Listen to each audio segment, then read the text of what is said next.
Welcome back to Two Tricks, One Treat, where the boundary between the earthly and the ethereal is tantalizingly thin. Today, we journey into tales of dark rituals and haunting occurrences, from the rugged cliffs of Ireland to the rhythmic beats of Haiti and the cobblestone streets of France. Will you be ensnared by the haunting whispers of Cliffton Manor, or perhaps the entrancing dance of Deshaies that binds souls to an ancient pact? Or will the chilling events of Loudun, where a town's faith is tested by the very forces they revere, grip your soul? Remember, only one of these tales is rooted in historical events, while the others are crafted from the shadows of imagination. Can you discern which story truly echoes the whispers of the past?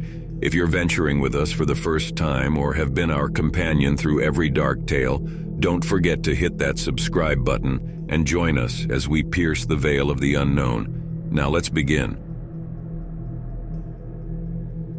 Story 1: The Devil of Loudun. In the scenic town of Loudun, France, where cobblestone streets echoed with the harmonious chimes of church bells and the laughter of children, a shadow began to cast its chilling pallor in the early 1630s. This town, once a symbol of faith and unity, stood on the precipice of the supernatural and the unexplained. Father Urbain Grandier, a charismatic figure with a voice that could captivate any congregation, was the spiritual beacon of Loudun. His sermons were the talk of the town, but whispers of secret meetings and forbidden rituals under the veil of night began to taint his reputation. The Ursuline convent, a bastion of piety and devotion, soon became the epicenter of eerie occurrences. Sister Madeleine, a nun known for her unwavering faith, woke up one night to an oppressive presence in her chamber. She recounted seeing shadowy figures, their eyes glowing like embers, whispering dark incantations. They circled her bed, their fingers grazing her skin, leaving a trail of icy cold. The next morning, she was found in a trance-like state, her voice echoing with chilling prophecies. Soon, other nuns began to display similar symptoms. They spoke of nightmarish visions, of being tormented by unseen entities, and consistently, Father Grandier emerged in their tales as the mastermind, orchestrating these demonic visitations. Loudun was in an uproar. Families gathered in their homes, praying fervently for protection. The once tight-knit community was now riddled with suspicion and fear. Every unexplained shadow, every chilling breeze, was attributed to the malevolent forces that Grandier had supposedly unleashed. The crescendo of these events led to an inevitable trial. The courtroom was a spectacle of horror and drama. Tales of spectral visitations, unholy rituals, and demonic pacts were recounted with fervor. The most damning evidence was a dark parchment said to be inscribed with the devil's mark and bearing the signature of Father Grandier himself. Throughout the proceedings, Grandier oscillated between defiance and despair. He challenged every testimony, refuted every piece of evidence, and proclaimed his innocence with a passion that was palpable. But the town's desire for justice, stoked by the theatrical displays of the possessed nuns, was overwhelming. The final judgment was a reflection of the town's collective fear. Father Urbain Grandier was found guilty and sentenced to be consumed by flames. As the pyre was lit, Grandier's voice, filled with anguish and indignation, echoed his unwavering claim of innocence. In the days that followed, Loudun was forever changed. Doubts began to creep into hushed conversations. Was Grandier truly the malevolent puppeteer, or was he a victim of a grander scheme fueled by envy, power, and mass hysteria? The events at Loudun serve as a chilling reminder of the depths of human fear and the dangerous dance between belief and reality. Story 2: The Demon Dance of Deshaies. In the heart of Haiti, nestled between verdant mountains and azure waters, lies the secluded village of Deshaies. While the world outside has modernized, Deshaies clings to its roots, with traditions passed down through countless generations. The most revered and feared of these traditions is the annual demon dance. Every year, as the moon reaches its zenith in the dark sky of the vernal equinox, the villagers gather in the central square. Bonfires roar to life, casting long dancing shadows on the cobblestones, and the rhythmic beat of drums fills the air. This is the night of the demon dance. a ritual to appease the spirits and ensure a prosperous year ahead. But the dance is not just a festive tradition, it's a pact, a delicate balance between the world of the living and the realm of spirits. As the legend goes, centuries ago, a powerful Loa, a voodoo spirit, saved Deshaies from a devastating plague. In return for its benevolence, the Loa demanded an annual dance in its honor. But there was a catch. Each year the Loa would join the dance, taking on a human form, and choose a partner. As dawn approached, the chosen one would vanish, never to be seen again, their spirit dancing eternally with the Loa in the other world. The night of the dance is both a celebration and a night of suspense.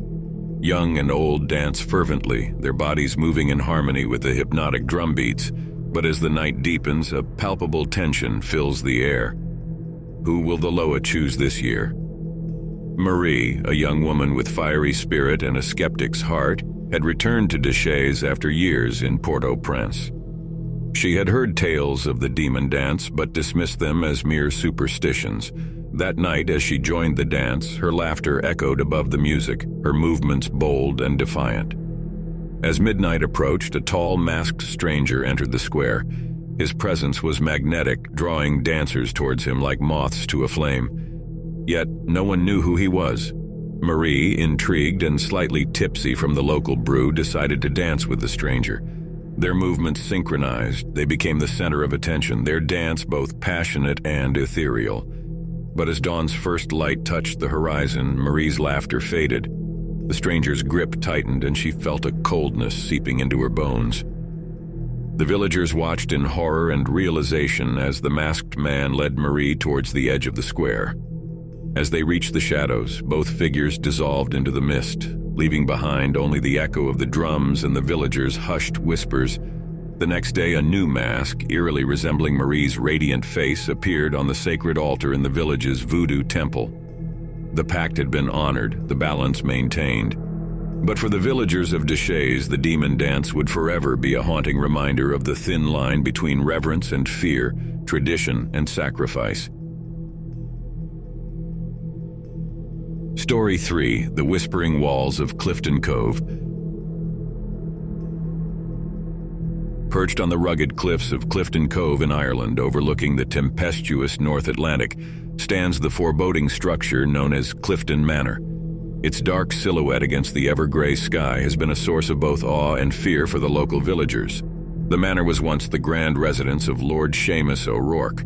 Despite his vast wealth and power, a shadow hung over Seamus. He had no sons to carry on the O'Rourke name. The looming end of his lineage weighed heavily on him, and as age began to take its toll, Seamus's desperation grew. He became obsessed with the idea of immortality, not just for himself, but to ensure the O'Rourke name would never fade. In his quest for eternal life, Seamus delved into ancient Celtic rituals and dark arts. He consulted with druids and even rumored witches, seeking the secret to eternal life. One fateful night, under the shroud of a stormy sky, he performed a forbidden ritual, calling upon ancient entities from the Celtic otherworld. In exchange for a life unending, he bound a malevolent spirit to the very stones of his manor. Word of Seamus's unholy pact spread through the village. In a desperate bid to rid themselves of the cursed lord and his dark dealings, the villagers captured Seamus. They placed him on a ship, bound him to a heavy rock, and cast him into the depths of the ocean. But as the waves claimed him, Seamus's voice echoed with a chilling vow he would prove his immortality by haunting Cliffton Manor, ensuring that no one could claim his estate without facing his wrath. With Seamus gone, the townspeople, eager to claim the riches of the manor for themselves, descended upon it. But as they began to loot its treasures, a strange malaise took hold. Many were struck with sudden illness, their faces pale and their bodies racked with pain. Panic spread as some claimed to see shadowy demonic figures lurking in the corners of their eyes. The once greedy mob fled in terror, leaving behind the treasures they had come for. The town's elders convened and, recalling Seamus's final vow, decreed that the manor was to be left undisturbed.